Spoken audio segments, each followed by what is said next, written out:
1 பேதுரு 5வது அதிகாரம் 7வது வசனத்தை நாம் வாசிப்போம். அவர் உங்களை விசாரிக்கிறவரானபடியால் உங்கள் கவலைகளை எல்லாம் அவர் மேல் வைத்து விடுங்கள். அவர் உங்களை விசாரிக்கிறவரானபடினால் தேவனை குறித்து என்ன வாசிக்கிறோம் அப்படின்னா, நம்ம விசாரிக்கிற தேவன். விசாரிக்கிறதுனா நம்ம என்ன விளங்கியிருக்கோம் தெரியல. ஹூ கேர்ஸ் ஃபார் யூ அப்படின்னா அவங்க மேலே கரிசனையுள்ள தேவன், உங்கள் மேலே அக்கறையுள்ள தேவன். சாதாரணமாக விசாரணைன்னா என்னென்ன என்கொயரின்னு நினைப்போம், நீ செஞ்சது சரியா தப்பானோ, அப்படி இல்லை. கேர்ஸ் ஃபார் யூ, அவர் உங்கள் மேல் கரிசனையுள்ள அக்கறையுள்ள தேவன். அருமையானவர்களே, இந்த வசனத்தை தான் நான் தியானிக்க நினைக்கிறேன். நம்ம விசுவாசிகளாக இருந்தால் கூட, தேவனுடைய பிள்ளைகள் என்று அழைக்கப்பட்டாலும் கூட, அநேக நேரங்களில் பயப்படுகிறவர்களும் கவலைப்படுகிறவர்களும் கலங்குகிறவர்களும் தவிக்கிறவர்களும் இப்படியுமாக இருக்க முடியும். நாம் எல்லாரும் மாம்சத்தில் வாழ்கிறபடினால, அப்போஸ்தலனாகிய பவுல் கூட சொன்னார், உள்ள பயம் இருந்துச்சு அப்படின்ட்டு. அவருக்கு வந்த பயம் என்னன்னா, கிறிஸ்தவர்களுக்கு விரோதமாக, ஊழியக்காரர்களுக்கு விரோதமாக எழும்பின வேத எதிர்ப்பாளர்கள் அல்லது சாத்தானுடைய வஞ்சகத்தினால் மனிதர்களுக்கு விரோதமாக, ஊழியத்திற்கு விரோதமாக எழும்பினவர்கள். அதனால பல பாடுகள், உபத்திரவங்கள், அடி உதை, ஜெயில் இப்படியெல்லாம் இருந்தது. அதனால அவருக்குள்ளேயும் ஒரு சில நேரத்தில் பயம் வந்தது. உண்மை என்னன்னா, நம்ம எல்லாரும் பாவமே செய்யாத நீதிமான்கள் அல்ல. சாய்க்கு அடிக்கடி சொல்வார், பூர்ணமாகனா என்னன்னா பாவமே செய்யாம நீதிமான வாழ்றது அல்ல, அது ஆண்டவராக இயேசு கிறிஸ்து மாத்திரம்தான் அப்படி செய்தார். அப்ப நம்மன்னா என்ன, நம்ம விழுகும் பொழுதெல்லாம் தவறும் பொழுதெல்லாம் உடனுக்குடன் எழுந்து அறிக்கையிட்டு மனம் திரும்பி, ஆண்டவரே எனக்கு மன்னிங்க என்று சொல்லி மன்னிக்கப்பட்டதுனால பூர்ணமாகிறவர்கள்.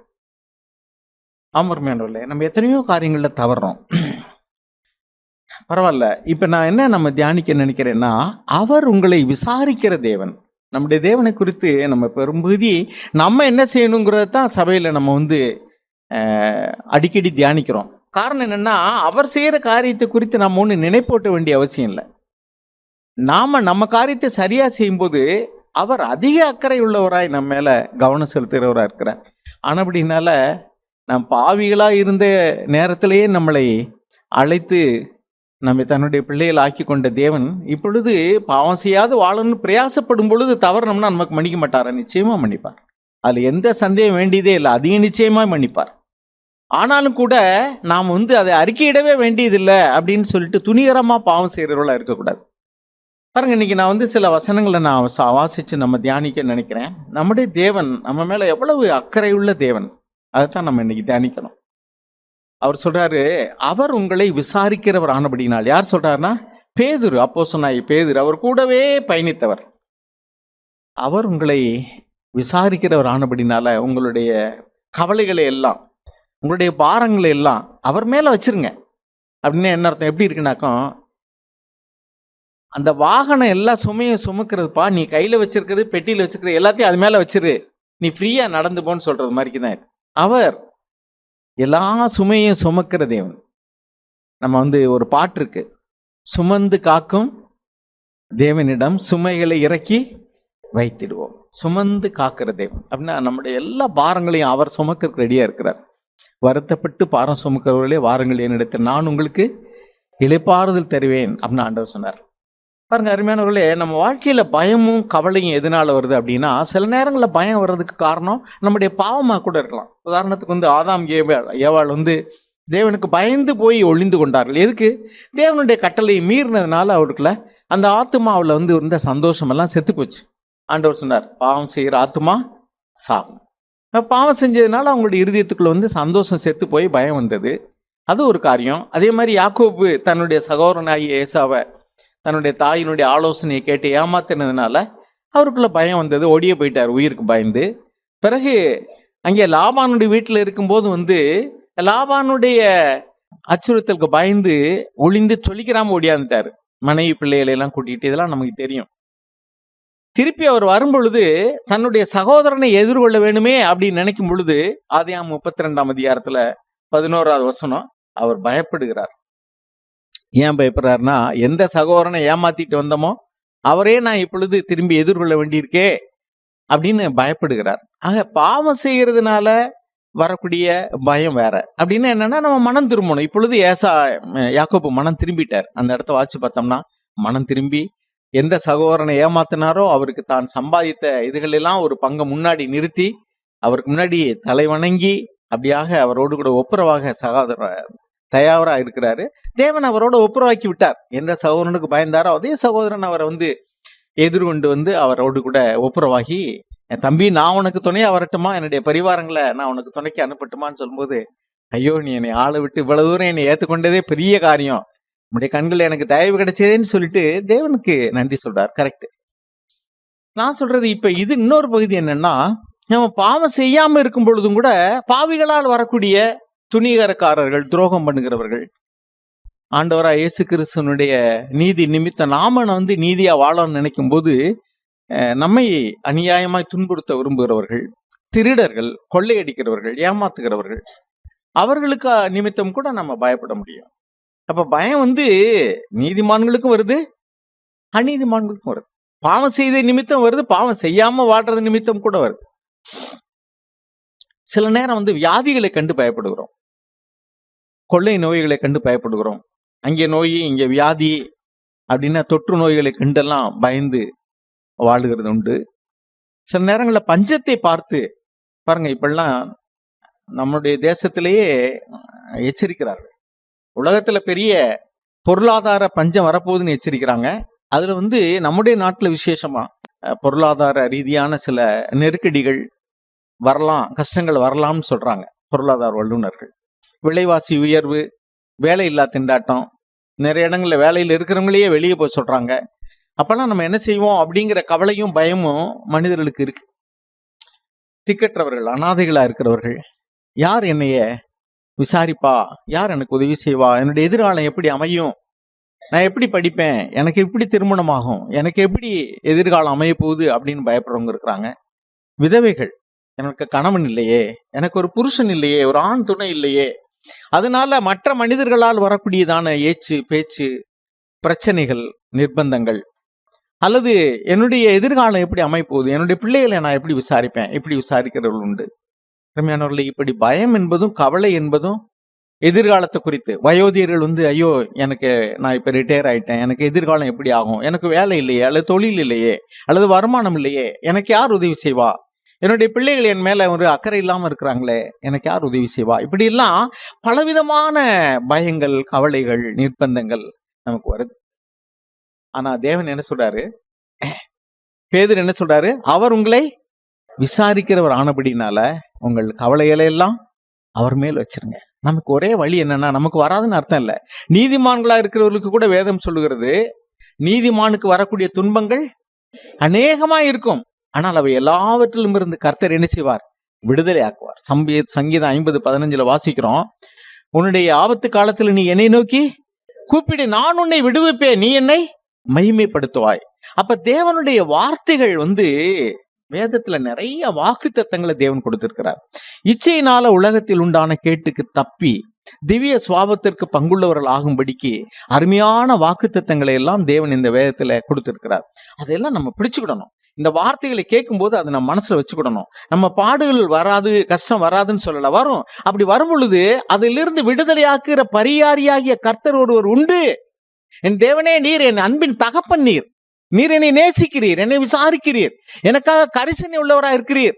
நான் ஒருவேளை வீழ்ச்சி அடைந்தாலும் தோல்வி அடைந்தாலும் கூட என்னை நீர் கைவிடுகிற தேவன் அல்ல, பாவிகளை மனம் திரும்பும்படிக்கு ரட்சிக்கும்படிக்கு வந்த தேவன். ஒருவேளை நான் பாவத்திலே விழுந்து போயிட்டேன்னா கூட அவ்வளவுதான், நீ பாவம் செஞ்சுட்டியா போ அப்படின்னு சொல்றவர் அல்ல தேவன். நான் மனம் திரும்பும்படி காத்திருக்கிற தேவன். அந்த கெட்டு போன குமாரனுக்காக தகப்பன் மனதுருக்கமா இருந்தார்.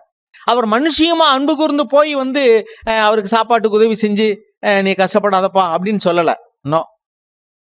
ஆனா அவர் மனம் திரும்பி வரணுங்கிறதுக்காக காத்திருந்த தகப்பன். அது எப்படி நம்ம பாக்குறோம்னா, அவர் தூரத்துல வந்த பொழுது என்ன செஞ்சாராம் தகப்பன், ஓடி போய் அவரை கட்டி அணைத்தார். அதான் தேவனுடைய அன்பு. எனவே மனம் திரும்பும்படி காத்திருந்தார், ஆனால் மனம் திரும்பி வந்தபடியோ ஓடி போய் அவரை அரவணைத்துக் கொண்டார். எனவே ஒரு பாவி மனம் திரும்புறது நிமித்தம் பரலோகத்துல பெரிய சந்தோஷம் உண்டாகும். ஒரு பாவி மனம் திரும்பினா பரலோகத்துல அவ்வளவு பெரிய சந்தோஷம். 100 ஆடுகள் இருக்கையில அதுல ஒரு ஆடு காணாம போயிட்டா கூட தன்னோடு கூட இருக்கிற 99 ஆடுகளையும் விட்டுட்டு, அது ஓடாதுன்னு தெரியும், அது நம்பிக்கைக்குரிய ஆடுகள், அதை விட்டுட்டு அந்த ஒரு ஆடு வழி தப்பி போயிடுச்சே, அந்த காணாமல் போன ஆட்டை தேடி போகிற நல்ல மேய்ப்பன் அவர். இன்னும் வருமானவர்களே, இப்பொழுது நம்ம சில வசனங்களை வாசிப்போம். நம்ம அடிக்கடி நம்ம சபையில் இப்படிலாம் விசாரிக்கிறல. அநேக சபைகளில் இதைத்தான் அதிகமா தேவன் என்ன செய்யறாரு, தேவனுடைய அன்பு, தேவனுடைய வல்லமை, தேவனுடைய இரக்கம், தேவன் செய்யக்கூடிய அற்புதங்கள், இதைத்தான் தியானிக்கிறாங்க. நான் அது தப்புன்னு சொல்ல வரல. ஆனா நமக்கு ரெண்டு வேணும். தேவனுடைய அன்பையும் பார்க்கணும், தேவனுடைய கண்டிப்பையும் பார்க்கணும், அவருடைய தயவும் பார்க்கணும், அவருடைய இரக்கத்தையும் பார்க்கணும். அதே சமயத்துல அவருடைய கற்பனைகளுக்கு கீழ்ப்படிய வேண்டும் என்பதையும் பார்க்கணும். அவர் என்ன செய்கிறார் என்பதையும் அறிந்து கொள்ள வேண்டும், நாம் என்ன செய்ய வேண்டும் என்பதையும் அறிந்திருக்க வேண்டும். சோ அநேக நேரங்கள்ல நம்ம அதை விசாரிக்கிறோம். இப்ப நம்ம இன்னைக்கு இதை தியானிப்போம். என்ன தியானிக்கணும்? அவர் நம்மை விசாரிக்கிற தேவன். இன்னும் அருமையானவர்களே, சில வசனங்களை நான் வாசி தியானிக்கணும்னு நினைக்கிறேன். பாருங்க, இன்னைக்கு நிறைய பேர் என்னத்தை உண்போம், என்னத்தை குடிப்போம், நாளைக்கு என்ன செய்வோம், நம்ம பிள்ளைகளுக்கு என்ன செய்வோம், எதிர்காலத்துக்கு என்ன செய்வோம், இப்படி கவலைப்படுகிறோம். வேதத்துல நம்ம எல்லாம் இந்த வசனங்கள்லாம் நமக்கு தெரியாதே கிடையாது. நமக்கு நல்லா தெரியும். பைபிள் என்ன எழுதியிருக்கு? அவர் உங்களை விசாரிக்கிற தேவன். அது மட்டுமல்ல, என்னத்தை புசிப்போம், என்னத்தை குடிப்போம், நீங்க என்ன செய்ய வேண்டாம், கவலைப்பட வேண்டாம். லூக்கா எழுதின சுவிசேஷம் 12ஆம் அதிகாரம் 22 இருந்து வாசிங்க. லூக்கா 12 22-32 வாசிப்போம். வேகமா வாசிங்க. இது நமக்கு தெரிஞ்ச வசனம் தான். ஆனாலும் இந்த வசனங்கள்லாம் இருதயத்தில் வச்சுக்கிடுங்க. உங்களுக்கு பிரச்சனை வரும்போது, ஆண்டவரே நீங்க இப்படி சொல்லி இருக்கீங்களே, எனக்கு தயவு பாராட்டுங்க. ஒருவேளை நம்ம தவறிட்டோமா, ஆண்டவர் என்ன தவறிட்டேன், என்னை மன்னிச்சிருங்க. அவர் மன்னிக்கிற தேவன். வாசிங்க.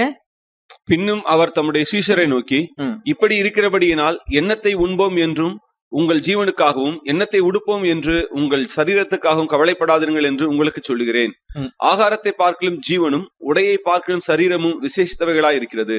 காகங்களை கவனித்து பாருங்கள், அவைகள் விதைக்கிறதும் இல்லை, அறுக்கிறதும் இல்லை, அவைகளுக்கு பண்ட சாலையும் இல்லை, களஞ்சியமும் இல்லை. இல்லாவிட்டாலும் அவைகளையும் தேவன் பிழை பூட்டுகிறார். ஒரு நிமிஷம். நான் சில நேரம் அந்த பூனையெல்லாம் பார்த்திருக்கேன். பூனை பெரும்பு இந்த எலி இதுகளை தான் சாப்பிடும். பால் ஊத்துனா சாப்பிடும். யார் பால் ஊத்துவா? அப்ப நான் யோசிச்சு பார்த்திருக்கேன், இது எப்படி ஜீவனம் பண்ணுது?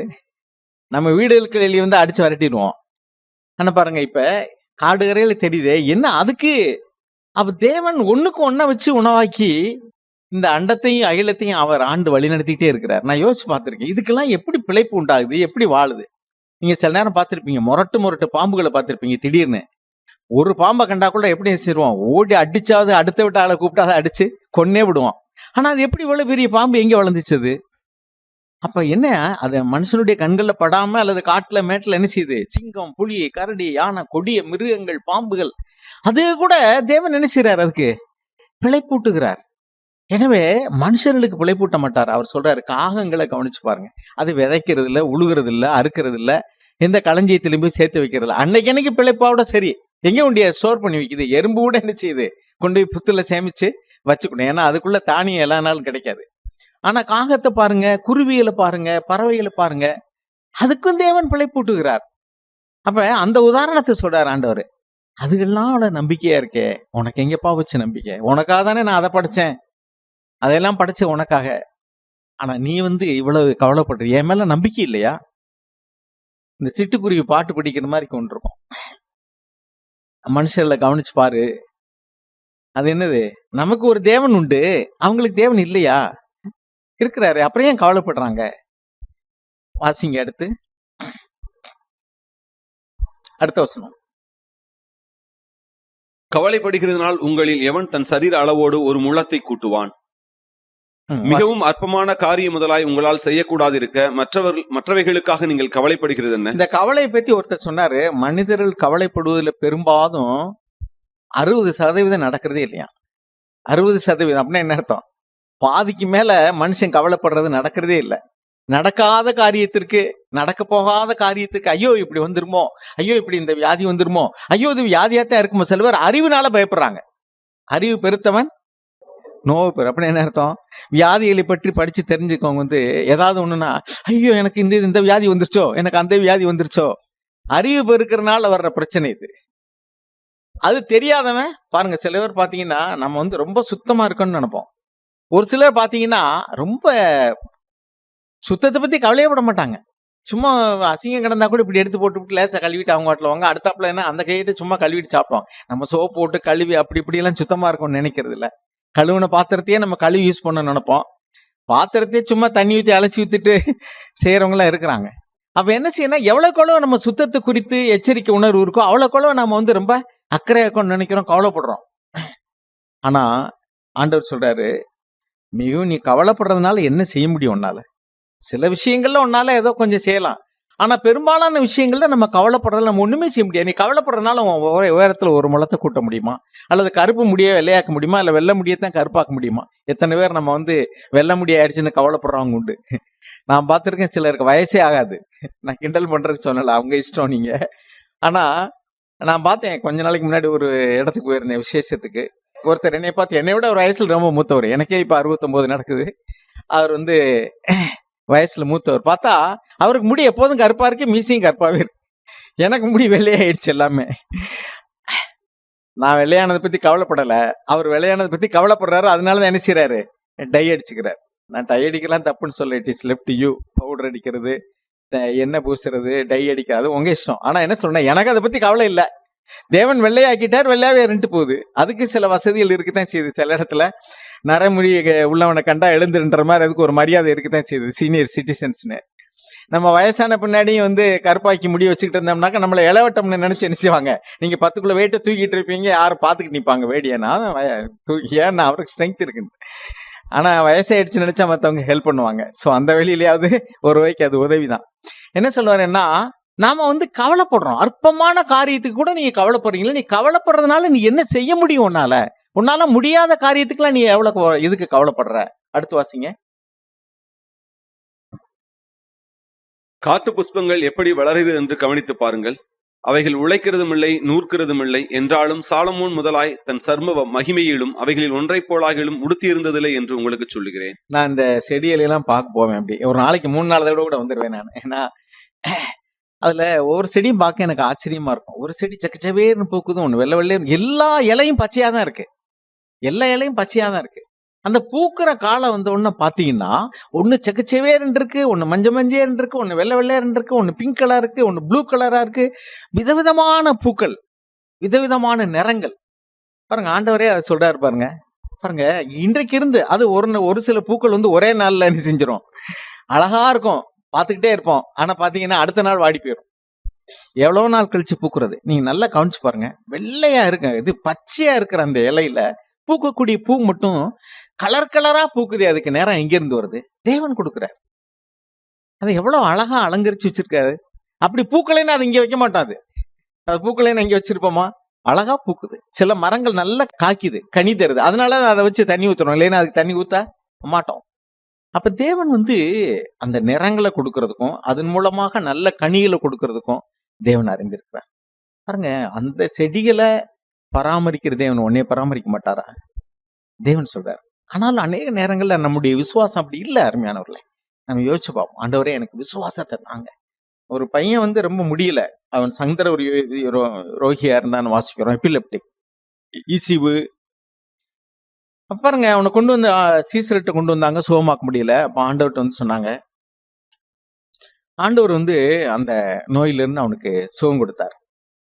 இப்ப என்ன சொல்றேன்னா, ஒரு வியாதியிலிருந்து சுகமாக தேவனால கூடும். சுகமாக்காமையே வந்து அந்த வியாதியில அவன் பாதுகாப்பா இருக்க முடியும். அந்த மனுஷன் சொன்னாரு, ஆண்டவர் சொன்ன, விசுவாசிக்கிறாயான்னு கேட்கிறாரு. அவர் சொல்ற, ஆண்டவரே எனக்கு விசுவாசிக்கிறேன், ஆனாலும் என்ன செய்யுங்க, என்னால முடியல, எனக்கு விசுவாசத்தை வர்த்திக்க பண்ணுங்க. அப்ப சில நேரங்கள்ல நமக்குள்ள அவிசுவாசம் வரும் பொழுது அல்லது விசுவாசத்துல குறைவா இருக்கும்போது நம்ம ஆண்டவரை நோக்கி கேட்க வேண்டிய வார்த்தை என்னன்னா, ஆண்டவரே எனக்கு விசுவாசத்தை எனக்கு வர்த்திக்க பண்ணுங்க. இந்த வார்த்தையெல்லாம் எனக்கு தெரியுது, இந்த வசனம்லாம் எனக்கு தெரியுது. நீங்க சர்வ வல்லமையுள்ள தேவன், அன்புள்ள தேவன், எங்க மேல அக்கறை உள்ள தேவன், நான் உன்னை விட்டு விலகுவதும் இல்லை, உன்னை கைவிடுவதில் நீங்க சொல்லியிருக்கிறீங்க. ஆனா இந்த வார்த்தையெல்லாம் எனக்கு தெரியுது, ஆனா என்னால முடியல. என் விசுவாசத்தை எனக்குள்ள வர்த்திக்க பண்ணும். விசுவாசத்தை துவக்குகிறவரும் முடிக்கிறவர் அர்த்தம் க்ளோஸ் பண்றவர் கிடையாது, கம்ப்ளீட் பண்ணுகிறவர், பூரணப்படுத்துகிறவர். நம்ம விசுவாசத்தில் நம்மளை வளர பண்ணுகிறவரும் தேவன் தான். ஆண்டவரே என்னுடைய விசுவாசத்தை வர்த்திக்க பண்ணுங்க, நான் விசுவாசத்துல குறைவுள்ளவனா இருக்கிறேன். பஞ்சத்தை நினைச்சு பயப்படுறேன், வியாதியை நினைச்சு பயப்படுறேன், எதிர்காலத்தை நினைச்சு பயப்படுறேன், என்னுடைய பிள்ளைகளை நினைச்சு பயப்படுறேன், எனக்குள்ள சொத்து குறித்து கவலைப்படுறேன், மற்ற மனிதர்கள் அதை அபகரிச்சுக்கிருவாங்களோ ஆக்கிரமிச்சுக்கிருவாங்களோன்னு நினைக்கிறேன். எனக்கு உதவி செய்யுங்க. ஐயோ மழையிலேயே எப்படி விளையணும்னு நான் கவலைப்படுறேன். எனக்கு உதவி செய்யுங்க. ஐயோ நான் சேர்த்து வைத்தது யாருடையதாகனு கவலைப்படுறேன், திருடிட்டு போயிடுவாங்களான்னு கவலைப்படுறேன். எனக்கு உதவி செய்யுங்க. தேவனால கூடாத காரியம் ஒண்ணுமே இல்லை. ஒரு இடத்துல எழுதியிருக்கு, நான் உன் கரம் பிடித்து வழி நடத்துகிற தேவன். பாட்டு படிச்சோம்ல, அழகான பாட்டு. என்ன பாட்டு? கரம் பிடித்து. அதுல நல்லா கவனிங்க. நான் தூதர்களை அனுப்பி உன் கையை பிடிச்சு கூட்டிட்டு போயிருவேன்னு சொல்லலாம் ஆண்டவர். அவர் என்ன சொல்றாரு? நான் உன் கரத்தை பிடித்து வழி நடத்துகிற தேவன் அப்படின்னு என்ன சொன்னா, அந்த இன்டிமிசி பாருங்க. தேவனே, சர்வ வல்லமையுள்ள தேவனே என் கரம் பிடித்து நம்மளை வழி நடத்துவாராம். கரம் பிடித்து வழி நடத்தும். கரம் பிடித்து அப்படின்னு என்ன அர்த்தம்? நம்ம கையை அவர் பிடிக்கிறாரு. காட், சர்வ வல்லமையுள்ள தேவன் உங்க கைய என் கையை பிடிச்சுக்கிடுவார். கரம் பிடித்து வழி நடத்தும் தேவன், அவரே என் கை பிடிக்கிறாரு. தூதர்கள் அல்ல, ஏஞ்சல்ஸ் இல்ல, மனிதர்கள் அல்ல, God himself is holding my hand. அவரே என் கையை பிடித்து நடத்தக்கூடிய தேவன். எவ்வளவு அன்புள்ள தேவன், எவ்வளவு இரக்கமுள்ள தேவன். அவர் நீதிமான்களுக்கு மட்டுமல்ல, பாவிகளுக்கும் உதவி செய்யற தேவனா இருக்கு. ஒரு முறை நான் சமீபத்துல காயினை படிச்சு பார்த்துட்டு இருந்தேன். இந்த காயின்னு அதை குறித்து படிக்கும்போது எனக்கு ஆச்சரியமா இருந்துச்சு. காயின் ஆதியாகமத்துல நீங்க படிச்சு பார்த்தீங்கன்னா, அவர் போய் தன்னுடைய சகோதரனை கொன்னுட்டாரு. பொறாமையினால கொன்னுட்டாரு. கொன்னோடனே தேவன் அவரை சபித்து, நீ பூமியில ஹில் பி ஏ வாண்டரர், நீ பூமி எங்க சுத்தி திரிவாய் அப்படின்லாம் அவரை சபிச்சிட்டார். ஏன்னா சொந்த சகோதரனை நியாயம் இல்லாம முகாந்திரம் இல்லாம கொன்னுட்டார். சரி, இப்ப அந்த காயினு, நீர் எனக்கு இட்ட தண்டனை பெரியது, என்னை பார்க்கிற எவனும் கொண்டு போயிடுவானே அப்படின்னு சொல்றாப்புல. என்னை பார்க்கிற எவனும் கொண்டு போட்டுருவானே. தேவன் என்ன சொல்றாரு? ஆமா, நீ கொன்னாயில, அப்ப நீ சாவு அப்படின்னு சொல்லலங்க. அதான் ஆச்சரியமா இருக்கு. தேவன் என்ன சொல்றாரு?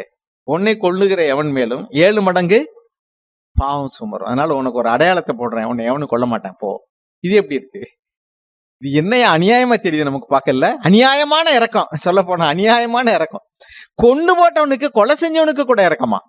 ஒரு மனுஷனுக்கு பிசாசு பிடிச்சிருச்சு, ஆனா போய் தேவன் என்ன செய்றாரு? அவன் கல்லறையெல்லாம் இருந்து மேலையெல்லாம் கீறிட்டு, அது தெரியும் நமக்கு.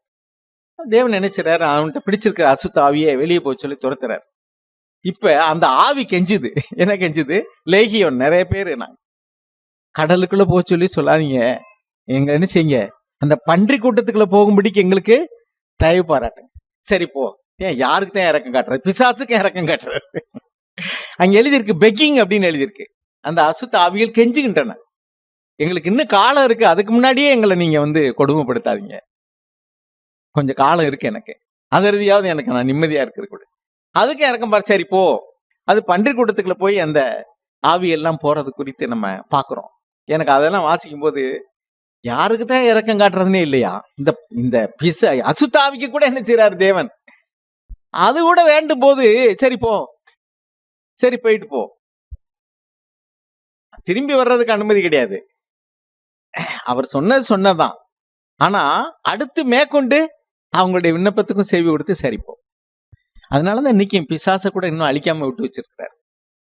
பிசாசை அழிச்சிருந்தா நம்மள நிறைய பேர் இங்க இருந்திருக்க மாட்டோம், நம்ம பிசாசா இருந்திருப்போம். ஏன் தெரியுமா? நம்ம நிறைய பேர் வியாதியில, கஷ்டத்துல, பிரச்சனையில, சமாதானம் இல்லாம, இளைப்பாறுதல் இல்லாம, அப்பதான் தேவனை அறிந்து கொண்டு நம்ம இங்க வந்திருக்கிறோம். அதுக்கு பிசாசு தான் உதவியா இருந்திருக்கிறான். அதனால தேவன் அவனே அழிக்காம வச்சிருக்காருன்னு நினைக்கிறேன். நல்லா யோசிச்சு பாருங்க. நிறைய பேர் எப்படி தேவனை அறிந்து கொண்டோம்? நம்முடைய பிரச்சனையில, வலியில, வேதனையில, வருத்தத்துல, கஷ்டத்துல, பயத்துல, வியாதியில, ஆண்டவரே எனக்கு உதவி செய்யுங்கன்னு வந்தோம். அது யார் கொடுத்தது? தேவன் ஒரு காலம் மனுஷனுக்கு வியாதியையும் கஷ்டத்தையும் கொடுக்கவே மாட்டார். அவர் அனுமதிப்பார், கொடுக்க மாட்டார். எனவே தேவன் அதுக்கும் இறக்கம் பாரு. நமக்கு இறக்கம் பாராட்ட மாட்டாரா? அசுத்த ஆவியலுக்கு கூட கொஞ்சம் இறக்கம் காட்டுற தேவன், பொறுமையா இருக்கிற தேவன். கொலை செஞ்ச காயினுக்கு கூட அவன் கெஞ்சும் போது அல்லது சொல்லும் போது சரிப்பா போ, உன்னை யாரும் கொல்லாம நீ இன்னும் கொஞ்ச நாள் வாழ்ந்துட்டு போ அப்படின்னு சொல்ற தேவன் நமக்கு இறக்கம் காட்ட மாட்டாரா? பி ஷூர், நிச்சயமா இருங்க, கண்டிப்பா தேவன் நினைச்சு வர நமக்கு இறக்கம் காட்டுவார். ஆனா இறக்கம் காட்டுறாருங்கிறதுக்காக நம்ம டேக் இட் ஈஸின்னு போக கூடாது. சரியா? ஓகே, அடுத்து வாசிங்க.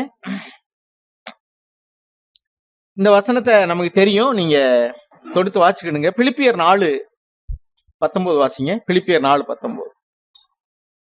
என் தேவன் தம்முடைய ஐஸ்வர்யத்தின்படி உங்கள் குறைவை எல்லாம் கிறிஸ்து இயேசுவுக்குள் மகிமையில் நிறைவாக்குவார். குறைவுகள் எல்லாம் கிறிஸ்து இயேசுவுக்குள் மகிமையில் நிறைவாக்குவார். இந்த பூமியில நம்ம ஆவிக்குரிய குறைவுகளை எல்லாம் தேவன் கிறிஸ்து இயேசுவுக்குள் மகிமையில் நிறைவாக்குவார். பூமிக்குரிய குறைவுகளை நிறைவாக்குவாருங்கிறதையும், நம்ம தேவைகளை சந்திப்பாருங்கிறதும், நமக்கு உதவி செய்வாருங்கிறதையும் நம்ம பார்த்தோம். ஆவிக்குரிய தேவைகளையும் தேவன் நமக்கு உதவி செய்ய வல்லவராக தான் இருக்கிறார். நம்ம அநேக காரியங்களை தேரணும்னு நினைக்கிறோம், நம்ம கிறிஸ்துக்குள்ள வளரணும்னு நினைக்கிறோம், பாவம் செய்யாது வாழணும்னு நினைக்கிறோம். ஆனா நம்மளால முடியல. ஆனா தேவன் நிச்சயமா நம்ம என்ன செய்வார்? நமக்கு உதவி செய்யற தேவனா இருக்கிறார். அவர் இந்த பூமியில நம்மளை ரட்சிக்கிறதுக்காக தான் வந்தார். ரட்சிக்கிறதுனா 2 பகுதி நம்ம சொல்லியிருக்கோம். செஞ்ச பாவத்தின் தண்டனையிலிருந்து விடுதலை ஆக்குறது ஒண்ணு, பாவமே செய்யாம காக்குறது ஒண்ணு. நான் பாவம் செஞ்சுட்டேன், ஆண்டவரே எனக்கு உதவி செய்யுங்க, எனக்கு மன்னிங்க, தேவன் மன்னிப்பார்.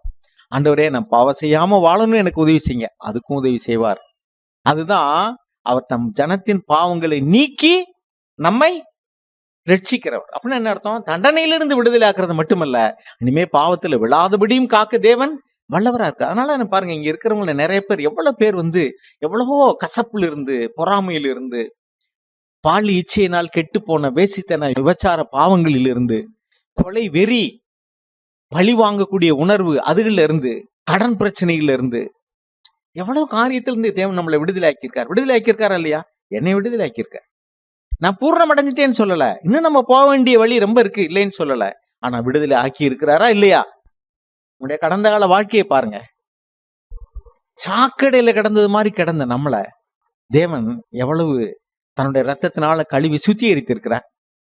உங்களுடைய சிந்தனைகள் எவ்வளவு அசுத்தமா இருந்தது, அதுல இருந்து இப்ப விடுதலை ஆக்கியிருக்காரா இல்லையா?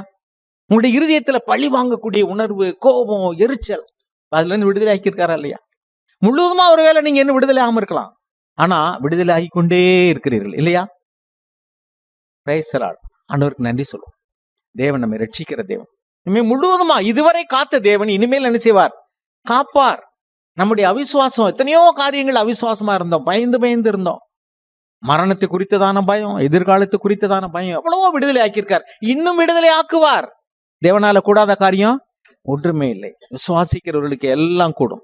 தேவனால கூடாத காரியம் ஒன்றுமே இல்லை. விசுவாசம்தான், நம்முடைய விசுவாசம்தான் உலகத்தை ஜெயிக்கிற ஜெயம். உலகத்துல உள்ள மக்களுக்கு அது இல்ல. அதனால அவர்கள் எதையெல்லாம் நினைச்சு பயப்படுறாங்க. ஒரு தெருவில் ஒருத்தன் செத்து போயிட்டு அந்த பிரேதத்தை தூக்கிட்டு போனா பயப்படுறாங்க. சகுனத்தை பார்த்து பயப்படுறாங்க, சாத்திரத்தை பார்த்து பயப்படுறாங்க, சூரியனத்தை பார்த்து பயப்படுறாங்க, சந்திரனை பார்த்து பயப்படுறாங்க, வளர்பிறையை பார்த்து பயப்படுறாங்க, தேய்பிறையை பார்த்து பயப்படுறது, கிழமையை பார்த்து பயப்படுறது. ஆமர்மையானவர்களே, இதுக்குதான் பயப்படுறதுன்னு இல்லாம மனிதர்கள் எதுக்கெல்லாமா பயப்படுறாங்க. ஆனா தேவன் என்ன சொல்றார்? பயப்படாத சிறுமந்தையே, தேவன் உனக்கு ராஜ்யத்தை கொடுக்கிறதுக்கு அவர் பிரியமாய் இருக்கிறார். பயப்படாத, பயப்படாத, கவலைப்படாத, நான் உன்னை விசாரிக்கிற தேவன். சரி, அதுக்கடுத்து பாருங்க, சங்கீதம் 23:1-3. இதெல்லாம் நமக்கு அருமையா தெரிஞ்ச வசனம். சங்கீதம் 23:1-3. சில பேருக்கு நோய் வராம, பிரச்சனை வராம எல்லாவற்றிலிருந்து தேவன் காக்கிறார். சில பேருக்கு பிரச்சனைக்குள்ளாக கடந்து போகும்படி விட்டு அதிலே நம்மை மீட்கிறார். எதுல இருந்து மீட்கிறார்? ஏன் நமக்கு பாடுகளையும் கஷ்டங்களையும் சில நேரம் தேவன் அனுமதிக்கிறார்? அது வராமே காக்கவும் முடியும், அதான் சிலருக்கு செய்கிறார். வந்தாலும் அதிலிருந்து காக்கவும் முடியும். சில பேருக்கு அது இருக்கட்டும்பா, உன்னுடைய ஆவிக்குரிய ரட்சிப்பிற்கு, ஆத்தும ரட்சிப்பிற்கு, சரீரம் இப்படி இருக்கட்டும் கொஞ்ச காலம் பரவாயில்லைன்னு விடுறாரு. அதுலயும் நமக்கு ஒரு பெரிய நித்திய ரட்சிப்பு இருக்கு. எல்லாமே தேவன் நன்மைக்கு ஏதுவா தான் செய்யறார். சில நேரத்துல பூமிக்குரியதை தரும்போது நமக்கு தெரியுது, ஆவிக்குரியதை தரும்போது நமக்கு தெரியல. அதனால நாம எனக்கு ஏன் தேவன் இப்படி பண்ணிட்டாருன்னு நினைக்கிறோம். நோ, தேவன் எதை செய்தாலும் அது நன்மைக்கு ஏதுவா தான் இருக்கும். ஒண்ணு சரீர பிரகாரமான நன்மை, இல்ல ஆவிக்குரிய நன்மை. தேவனால கூடாத காரியம் ஒண்ணுமே. அவர் ஒரு காலம் தீமை செய்யவே மாட்டார். பைபிள் என்ன எழுதியிருக்கு? அவர் பொல்லாங்கினால் சோதிக்கிறவர் அல்ல, ஆனால் சோதனைகளை அனுமதிக்கிறார். பிசாசு போய் கேட்டான், யோபுவை நான் இப்படி செய்ய போறேன்னு சொல்லிட்டு தேவன் அனுமதித்தார். ஆனா ஜீவன் எடுக்க அனுமதித்தாரா? இல்லவே இல்ல. அவனுக்கு குறித்த காலம் வர, அப்ப யோபு சாகாம இருக்கிறாரு. அப்ப அவருக்கென்ற ஒரு காலத்தை குறித்தார். அந்த காலம் முடியும் போது நமக்கும் எல்லாருக்கும் தேவன் ஒரு காலத்தை குறித்து வைத்திருக்கிறார். அந்த காலம் வரும் பொழுது அது என்ன நடக்கணுமோ அது நடக்கும். சிலர் வியாதியினால சாகுறாங்க, சிலர் ஆக்சிடென்ட்ல சாகுறாங்க. ஏன் விசுவாசிகளுக்கு இப்படி நடக்குது? அந்த காலம் முடிஞ்சு போச்சு. சிலர் ரத்த சாட்சி எல்லாம் மறிக்கிறாங்க.